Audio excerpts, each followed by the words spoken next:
क्या ये सिर्फ और सिर्फ 15 अगस्त या स्वाधीनता दिवस को लेकर कार्यक्रम है या इसके पीछे एक रणनीति और राजनीति दोनों है? राष्ट्रभक्ति से संबंधित मामले त्यौहार या पर्व होते हैं, उस पर भाजपा बढ़ चढ़ के हिस्सा लेती है।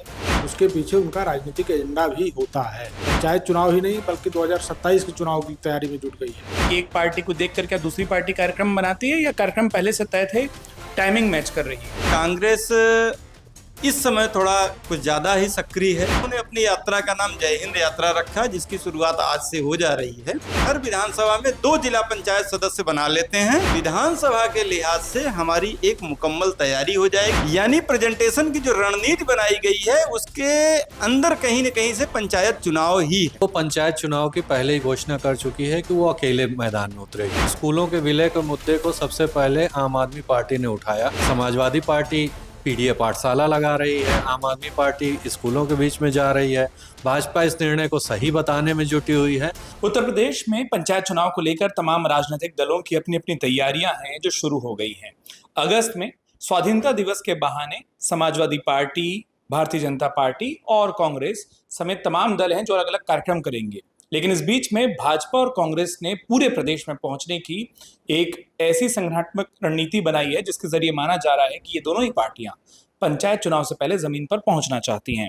न्यूज रूम की इस खास चर्चा में आज मेरे 3 वरिष्ठ सहयोगी मेरे साथ मौजूद हैं। अक्षय कुमार जी, सुधीर सिंह जी और चंद्रभान यादव जी। इनसे एक एक करके जानेंगे कि आखिर इन पार्टियों की रणनीति के पीछे क्या पंचायत चुनाव का गणित है। सुधीर सर, भाजपा ने एक बड़े कार्यक्रम का ऐलान किया कि तिरंगा यात्रा निकलेगी, पार्टी लोगों के घर पर जाएगी, स्वदेशी के लिए प्रेरित करेगी।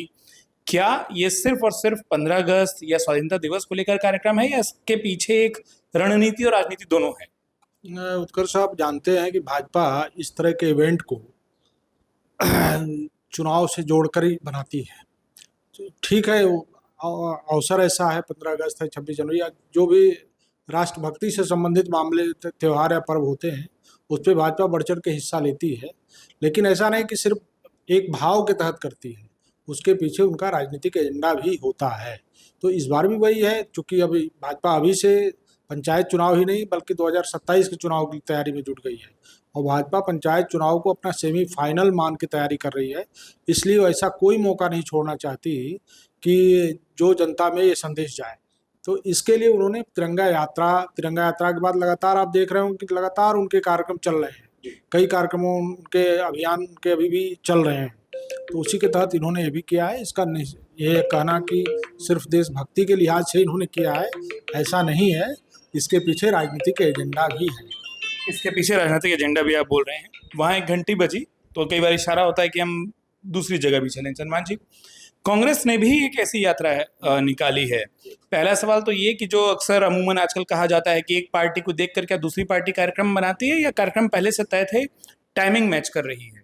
नहीं, ऐसा नहीं है कि कांग्रेस इस समय थोड़ा कुछ ज्यादा ही सक्रिय है और कांग्रेस 15 अगस्त 26 जनवरी पर शहीदों के नाम को लेकर के शहीदों की प्रतिमा पर माल्यार्पण का इनका कार्यक्रम हमेशा भी चलता रहा है। लेकिन इस साल कुछ ज्यादा ही तेजी दिखाई है। उन्होंने अपनी यात्रा का नाम जय हिंद यात्रा रखा, जिसकी शुरुआत आज से हो जा रही है। इसके पीछे रणनीति उनकी ये है कि जैसे लोकसभा में आपने देखा कि लोकसभा में 6 सीटें कांग्रेस को मिली है, उससे कांग्रेस काफी उत्साहित है।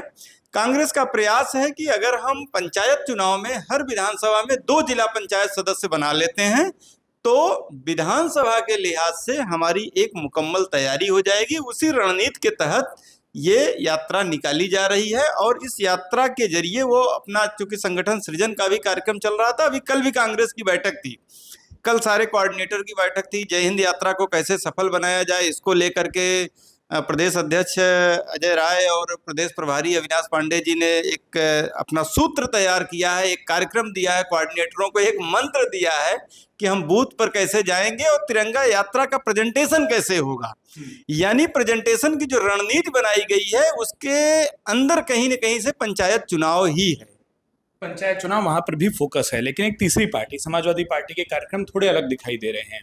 उनके कार्यक्रमों में यात्राओं के बजाय हर ग्राम स्तर पर पहुंचकर, हर पंचायत स्तर पर पहुंचकर पीडीए पाठशालाओं के आयोजन हैं, मुकदमे भी हो रहे हैं।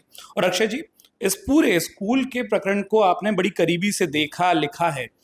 ये बताइए कि क्या ये ज्यादा बड़ी मुहिम है कि हम यात्राओं के जरिए लोगों के घर तक पहुंचे, बजाय उस मुद्दे को उठाएं जो शायद उन पंचायतों पर ही है, उन ग्राम सभाओं में या गांवों में ही मौजूद है? देखिए, जैसे दो सहयोगियों ने कहा कि पंचायत चुनाव विधानसभा चुनाव का सेमीफाइनल भी है और उसके लिए पंचायत चुनाव में पंचायत में अपनी जगह बनाना हर पार्टी के लिए एक बड़ा काम है। यही वजह है कि चाहे बड़े दल हों या छोटे दल हों, मैं बात करूंगा आम आदमी पार्टी की। आम आदमी पार्टी जो पिछले न विधानसभा चुनाव में लड़ी न लोकसभा चुनाव में लड़ी, लेकिन वो पंचायत चुनाव की पहले ही घोषणा कर चुकी है कि वो अकेले मैदान में उतरेगी। यही वजह है कि स्कूलों के विलय के मुद्दे को सबसे पहले आम आदमी पार्टी ने उठाया। संजय सिंह खुद कई जिलों में गए, उनके पदाधिकारी सारे जिलों में जा रहे हैं, क्योंकि पंचायत चुनाव की बड़ी छोटी नींव है लेकिन बहुत बड़ी संख्या है। प्रदेश के स्कूलों से जुड़े बच्चे, उनके अभिभावक, शिक्षक, एक बहुत बड़ी संख्या है। शायद यही वजह है कि समाजवादी पार्टी पीडीए पाठशाला लगा रही है, आम आदमी पार्टी स्कूलों के बीच में जा रही है, भाजपा इस निर्णय को सही बताने में जुटी हुई है।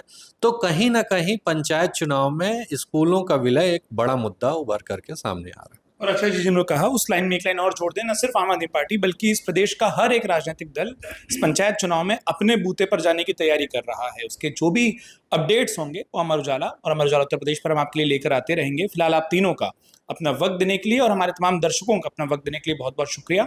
अमर उजाला उत्तर प्रदेश को सब्सक्राइब करना ना भूलें। अगर आप ये वीडियो YouTube पर देख रहे हैं तो हमारे चैनल को सब्सक्राइब करें और बेल आइकन को दबाना ना भूलें। अगर आप Facebook पर ये वीडियो देख रहे हैं तो हमारे पेज को लाइक करें।